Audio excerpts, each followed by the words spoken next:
गोंदिया जिल्हा पोलीस दलातर्फे दादा लोरा पोलीस खिडकी योजनेच्या अनुषंगाने पोलीस अधीक्षक गोरख भामरे, अपर पोलीस अधीक्षक अभय डोंगरे यांच्या संकल्पनेतून तसेच उपविभागीय पोलीस अधिकारी श्री विवेक पाटील, पोलीस स्टेशन केशोरी चे ठाणेदार श्री मंगेश काळे यांच्या मार्गदर्शनात दिनांक 7/8/2025 रोजी AOP गोठणगाव येथे रक्षाबंधन कार्यक्रम घेण्यात आला। जिल्हा पोलीसचे अंमलदार, IRBचे अधिकारी अंमलदार व C60 हुमने पथकचे अंमलदार असे एकूण 50च्या वर उपस्थित जवानांना राखी बांधून नलग्रस्त भागामध्ये आपले कर्तव्य बजावत असताना वर्षानुवर्षे राखी पौर्णिमेला घरापासून, आपल्या बहिणींपासून वंचित राहिलेल्या सर्व पोलीस बांधवांसोबत रक्षाबंधन साजरा करून त्यांना एक वेगळा आनंद दिला।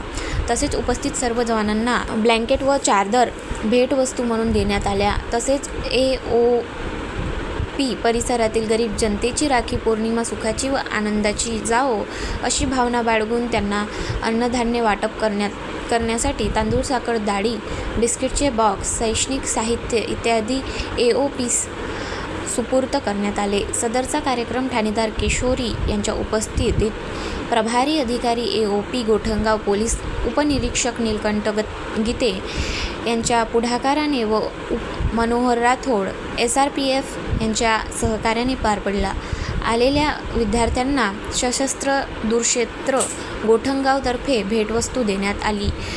तसेच सर्व विद्यार्थ्यांना पोलीस स्टेशनबद्दल सर्वसाधारण माहिती आणि नलग्रस्त भागामध्ये पोलिसांच्या असलेल्या जबाबदाऱ्याबद्दल माहिती देण्यात आली। गाव माझा न्यूजकरिता संतोष रोकडे, अर्जुनी मोर, गोंदिया।